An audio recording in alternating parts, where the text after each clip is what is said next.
ప్రభు నామానికే మహిమ కలుగునుగాక. కూడి వచ్చిన మీ అందరికీ, కర్మిల ఆత్మీయ సహవాస సంఘ విశ్వాసులందరికీ మన ప్రభువును ఆయన ప్రియ కుమారుడునైన యేసుక్రీస్తు వారి శ్రేష్టమైన నామలో శుభములు మరియు అందరికీ వందనాలండి. 30వ అధ్యాయం సామెతల గ్రంథాన్ని మనం ధ్యానం చేసుకుంటాం. సామెతలు 30వ అధ్యాయం. ఇందులో ముఖ్యాంశం ఏంటంటే ఆగూరు పలికినటువంటి జ్ఞానపు పలుకులు. వాటి గురించి మనం ధ్యానం చేసుకుంటూ గత దినం వరకు 23 వచనాలు ధ్యానం చేసుకున్నాం. ఈరోజు 24వ వచనం నుంచి మనం ధ్యానం చేసుకుందాం. 24వ వచనం నుంచి 28వ వచనం వరకు, 24వ వచనం నుంచి 28వ వచనం వరకు మనం ధ్యానం చేసుకుందాం. చదువుతాను ఒకసారి. భూమి మీద చిన్నవి 4 కలవు, అయినను అవి మిక్కిలి జ్ఞానము కలవి. చీమలు బలము లేని జీవులు, అయినను అవి వేసవిలో తమ ఆహారమును సిద్ధపరచుకును. చిన్న కుందేళ్లు బలము లేని జీవులు, అయినను అవి పేటు సందులలో నివాసములు కల్పించుకును. మిడతలకు రాజు లేడు, అయినను అవన్నీ పంక్తులు తీరి సాగిపోవును. బల్లిని చేతితో నీవు పట్టుకొనగలవు, అయినను రాజుల గృహములలో అది ఉండును. భూమి మీద నివసించు బలహీనమైన వాటిని, చిన్న వాటిని తీసుకొని గొప్ప గొప్ప సంగతులు తెలియజేయువాడు మన ప్రభు. మహాగణుడు, మహోన్నతుడు, పరిశుద్ధుడు, నిత్య నివాసి అయినటువంటి ఆ దేవాతి దేవుడు మానవులను విమోచించుటకు ఈ పాపలోకంలో అవతరించవలసి వచ్చినప్పుడు బెత్లెహేము అను ఒక చిన్న గ్రామాన్ని, మరియా యోసేపు అను ఒక సామాన్య కుటుంబాన్ని ఎన్నుకున్నాడు. ఆయన ప్రయాణములకు అనేక సార్లు చిన్న దోణిను, చిన్న గాడిద పిల్లను ఎన్నుకున్నాడు. శిష్యులుగా ఉండుటకు ఆయన సామాన్యమైన జాలరులను కోరుకున్నాడు. చిన్నవాటిని వాడుకొనుటకు ఆశించేటువంటి పెద్ద దేవుడు మన దేవుడు. మనం పెద్దవాళ్ళం అని అనుకుంటే, అంటే నేను జ్ఞానవంతుడిని, నేను గొప్పవాడిని, నేను అందరికంటే ప్రయోజకుడిని అనుకుంటే మనం ఆయనకు పనికిరాం. కానీ మనలను మనం తగ్గించుకుంటే దేవుడు మన యందు ఆనందిస్తాడు. ఇక్కడ చిన్న జీవులు 4 వాటి గురించి మనం చదువుతున్నాం. చీమలు, చిన్న కుందేళ్లు, మిడతలు, బల్లి. వీటి ద్వారా ప్రభు మనకు నేర్పించేటువంటి సత్యాలను మనం నేర్చుకుందాం. 25వ వచనంలో ఉన్నది కదా, చీమలు బలము లేని జీవులు, అయినను అవి వేసవిలో తన ఆహారమును సిద్ధపరచుకొను. సోమరి చీమల యొద్దకు వెళ్ళుము, వాటి నడతలను కనిపెట్టి జ్ఞానము తెచ్చుకునుము. వాటికి న్యాయాధిపతి లేకున్నాను, పై విచారణకర్త లేకున్నాను, అధిపతి లేకున్నాను.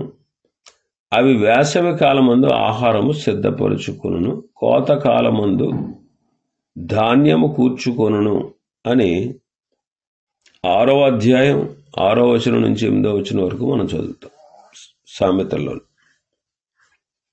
దేవుడు మనల్ని చీమల యొద్దకు వెళ్ళి వాటి నడతలను కనిపెట్టి జ్ఞానం తెచ్చుకోండి అంటున్నారు. చీమ చాలా చిన్నది. చీమలను చూడని వాళ్ళెవరూ లేరు. అయితే ఇక్కడ ప్రభు చెప్పేది ఏంటంటే, మనము దాని నడతలను కనిపెట్టి చూస్తే అనేక సత్యములు మనం నేర్చుకోగలం. ఒక్కొక్కసారి చూడండి, చీమలు బారులు తీరిపోతూ ఉంటాయి. అందుకే వాటికి న్యాయాధిపతి లేకున్నా, పై విచారణకర్త లేకున్నా, అధిపతి లేకున్నా అవన్నీ క్రమంగా ముందుకు సాగిపోతాయి. అయితే మనలో అనేకులు పై అధికారులున్నా, నాయకులున్నా, పెద్దలుండి నడిపిస్తున్నా మనం లోబడ్డానికి కానీ ముందుకు సాగిపోవడానికి కానీ ఇష్టం లేని వారుగా ఉంటాం. దేవుని నిమిత్తము మనము ఒకరికి ఒకరు లోబడాలని, మన అధికారులను మనం గౌరవించాలని,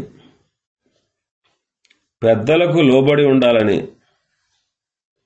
ఎదుట వారి ఎదుట దీన మనస్సు అనే వస్త్రము ధరించుకోవాలని వాక్యం హెచ్చరిస్తాం.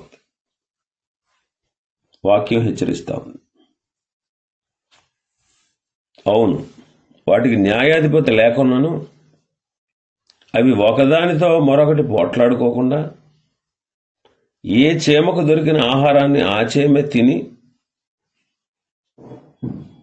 ఒకవేళ ఆ చీమే భక్షించేదిగా ఉండకుండా క్రమాన్ని అవి పాటిస్తాం.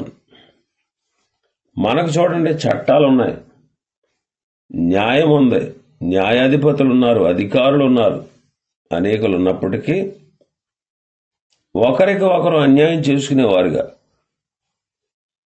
పోట్లాడుకునేవారుగా, చట్ట విరుద్ధంగా ప్రవర్తించేవారుగా మనం జీవిస్తాం.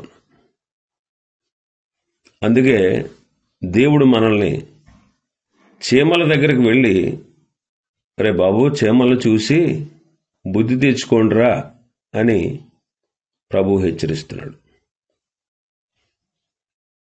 చీమలను చూచి మనం నేర్చుకోవాల్సిన మరొకటి ఉంది, అదే చురుకుదనం.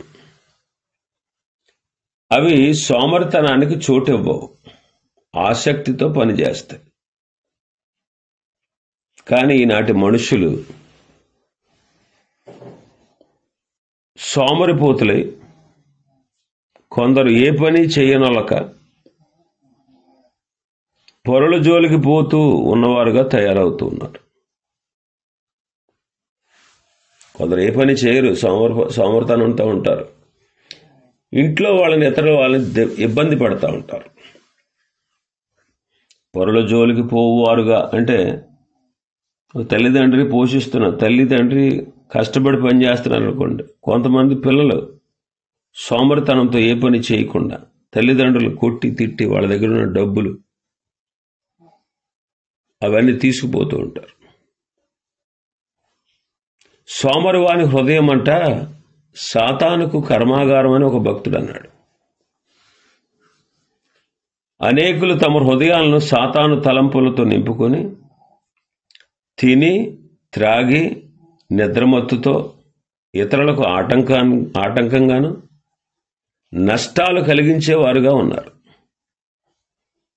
జోదములు, రేసులు, కోడిపందాలు, అబద్ధాలు, లంచాలు, దొంగతనాలు, హత్యలు, వీటన్నిటి ద్వారా డబ్బు సంపాదించుకోవాలని అనుకునే వారందరూ కూడా సోమరులే.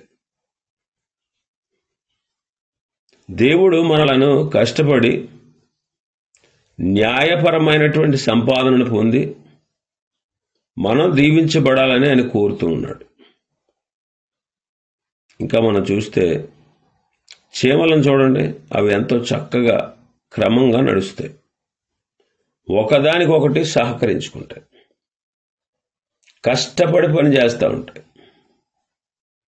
అవి చాలా చురుకుగా ప్రయాణం చేస్తాయి. వాటికి న్యాయాధిపతి లేడు, పాస్టర్ లేడు, బోధకుడు లేడు, నాయకుడు లేడు.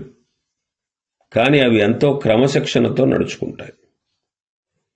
అయ్యో, కష్టకాలం రాబోతా ఉందే, వర్షాకాలం వస్తుంది, మనం ఇప్పుడు నీళ్లలో బురదలో నడవలేము అని చెప్పి అవి వేసవి కాలమందు ధాన్యాన్ని కూర్చుకుంటాయి. ఇది వేసవి కాలము, ఇది సంపాదించుకునే సమయం, ఇది రాబోయే కష్టాలను తప్పించుకున్నట్టుకు సిద్ధపడే సమయం అని చీమలు గ్రహిస్తా ఉన్నాయి. ఈనాటి మనుషులు ఓ నా ప్రాణమా తిను త్రాగు సుఖించు అన్నట్లుగా బ్రతుకుచున్నారు. కానీ ఇది రక్షణ పొందాల్సిన సమయం అని, ఆత్మలను సంపాదించవలసినటువంటి సమయం అని, ప్రభు రాకడకు సిద్ధపడాలనేటువంటి సమయం అని గ్రహించలేకపోతా ఉన్నారు. కొంతమంది అనొచ్చు, లేదండి మేము కష్టపడి పని చేస్తున్నాం, మేము డ్యూటీలు ఓటీలు చేసి డబ్బు సంపాదిస్తున్నాం, వ్యాపారం చేసి బోల్డ్ డబ్బులు సంపాదించుకుంటున్నాం, మేము సోమరులం కాదండి అంటారేమో. కానీ మన ప్రభు అయిన యేసుక్రీస్తు వారు చెప్పిన మాట మీరు వినాలి. ఏంటంటే యోహాను సువార్త 6:27 అంటారు ఆయన, క్షయమైన ఆహారం కొరకు కష్టపడకుడి, కానీ నిత్య జీవాన్ని కలగజేసేటువంటి అక్షయమైన ఆహారం కొరకు కష్టపడండి అంటారు. క్షయమైపోయే ఆహారం కొరకు కాదు మనం కష్టపడాల్సింది,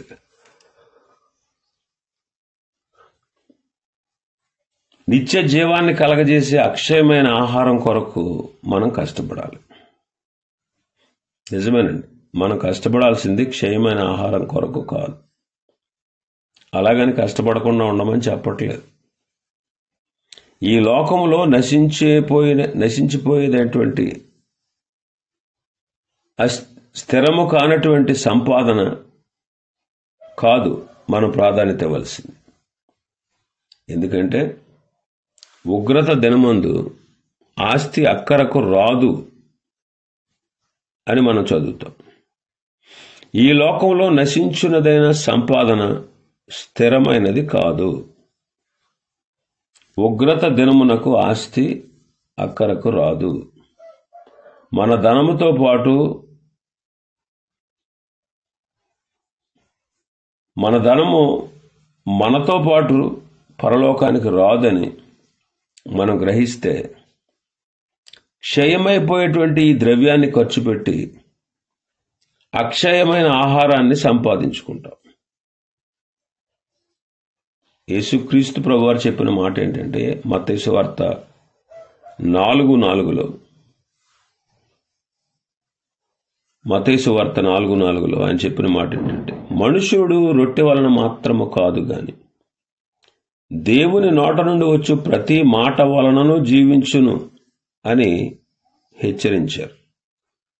కాబట్టి ఈ లోక సంపాదన కొరకు ప్రయాసపడేవారు మాత్రమే కాకుండా పరలోక ఆశీర్వాదాలు సంపాదించుకున్నట్టుకు మనము ఈ జీవితంలోనే ఆతృత పడవలసి ఉంది. దైవజనుడైనటువంటి ఎలీషా దగ్గర గెహజీ అనే పనివాడు ఉండేవాడు. ఆ సేవకుడు ఆ దైవజను దగ్గర ఉన్న ఆత్మఫలాలని, భక్తిని, దేవుని ఆశీర్వాదాలని పంచి ఇవ్వగలిగిన శక్తిని సంపాదించుకోలేదు. అలా సంపాదించుకోవడానికి బదులు ద్రవ్య సంపాదన కొరకు కకృతిపడ్డాడు. సిరియా దేశపు సైన్యాధిపతి అయినటువంటి నయమాను అను కుష్ఠరోగి ఎలీషా దగ్గరకు వచ్చి స్వస్థత పొంది, దైవజనుడా నా ద్వారా నా యొద్దనున్న బహుమానాలు తీసుకో అంటే ధనాపేక్ష లేని ఎలీషా దానిని నిరాకరించాడు. కానీ అతని సేవకుడైనటువంటి గెహజీ ఆ నయమాను రథము వెంట పరిగెత్తి అతడిచ్చే 4 మణుగుల వెండిని,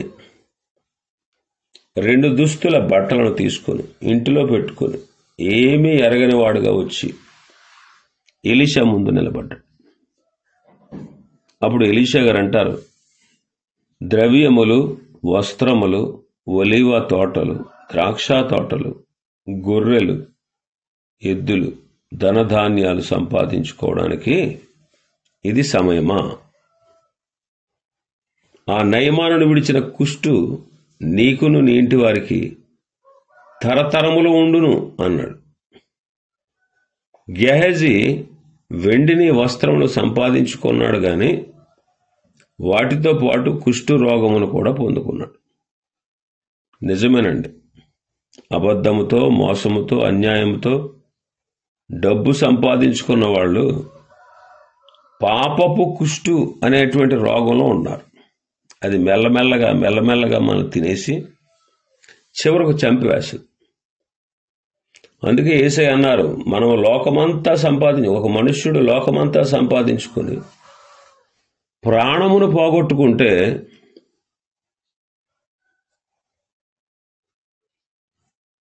ఏమి లాభం అన్నారు ఆయన. కాబట్టి మన ఆత్మకు రక్షణను సంపాదించుకొని పరలోకంలో చేరుట ధన్యత. నిజమేనండి, ఇది రక్షణ సమయం. నీవు రక్షించబడాలని ప్రభు ఆశిస్తున్నాడు. రక్షించబడుటకు ప్రభు అనేక తరుణాలు నీకు ఇస్తున్నా వాటిని నిర్లక్ష్యం చేసి నెట్టివేస్తే, ఇదిగో ఇది కోతకాలం, అది జరిగిపోద్ది, గ్రీష్మకాలం జరిగిపోద్ది, కానీ మనం ఇంకా రక్షణ పొందట్లేదు. ఇదిగో ఇదే మిక్కిలి అనుకూలమైన సమయం, ఇదే రక్షణ దినము అని భక్తులు చాటించారు. యేసుక్రీస్తును గూర్చిన వార్తను అనేకసార్లు విన్నా పెడచెవిని పెడుతున్నటువంటి వాళ్ళు ఎంతోమంది ఉన్నారు. యేసుక్రీస్తు ప్రభు ద్వారా పొందే ఆత్మరక్షణను సంపాదించుకోవడానికి ఆశపడట్లేదు. మరి దేని కొరకండి మన ప్రయాస? డిగ్రీలు సంపాదించుకోవడానిక? ఉద్యోగాలు సంపాదించుకోవడానిక? ఆస్తిపాస్తుల కొరక? ఇవన్నీ నశించిపోయేవే. అక్షయమైన వాటి కోసం మనం ప్రయాసపడాలి.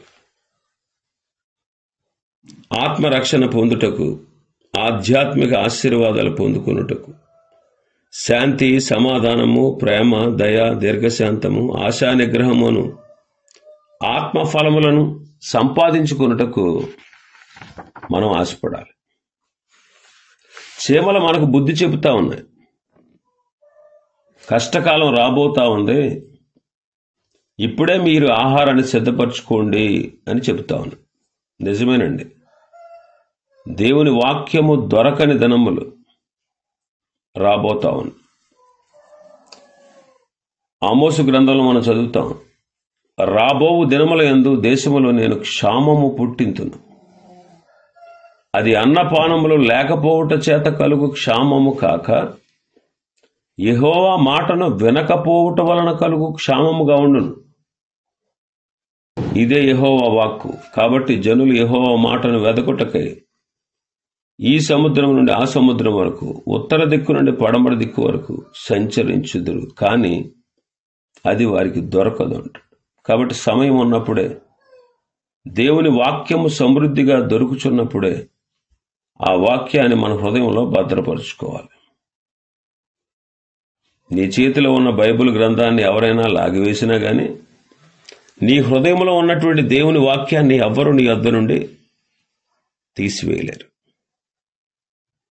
చీమలు మనకు నేర్పించేది, కష్టపడి పనిచేయండి, ఐక్యతగా ఉండండి, కష్టకాలం కొరకు కూర్చుకోండి, సిద్ధపడండి, సమయాన్ని సద్వినియోగపరచుకోండి అనే ఈ మాటలు అల్పజీవులైనటువంటి చీమలు మనకు నేర్పిస్తా ఉన్నాయి. ప్రియ సహోదరుడా, సహోదరి, ఒకసారి మన జీవితాన్ని మనం పరీక్షించుకుందాం. దేవుడిచ్చిన అవకాశాలను వినియోగించుకుని ఆత్మరక్షణ పొందామా? సమయాన్ని సద్వినియోగపరుచుకుంటూ పరలోకంలో మన కొరకు ధనాన్ని కూర్చుకోవడానికి ప్రయాసపడుతున్నామా? కొలసీ పత్రికలో పౌలు గారు అంటారు, మీరు క్రీస్తుతో కూడా లేపబడిన వారైతే పైనున్న వాటినే వెదకుడి. అక్కడ క్రీస్తు దేవుని కుడిపార్శ్వమున కూర్చుండి ఉన్నాడు. పైనున్న వాటి మీదనే గాని భూసంబంధమైన వాటి మీద మనస్సు పెట్టుకొనకుడి అంటారు. కొలస్సీ పత్రిక 3వ అధ్యాయం 1-2 వచనాలు. కాబట్టి చీమలు నేర్పించే ఈ పాఠాలు మనం నేర్చుకుందాం. ఆత్మ సంబంధమైన ఆశీర్వాదాల కోసం ప్రయాసపడదాం. త్వరలో రానున్నటువంటి ప్రభువైన యేసుక్రీస్తు వారి రాకడ కొరకు మనం సిద్ధపడదాం. ఇంకా చాలా విషయాలు ఉన్నాయి. ప్రభు చిత్తమైతే రేపటి దినం మరికొన్ని విషయాలు మనం ధ్యానం చేసుకుందాం. దేవుడి వర్తమాన వాక్యాన్ని మన వినికిడిలో ఆశీర్వదించునుగాక. ఆమేన్.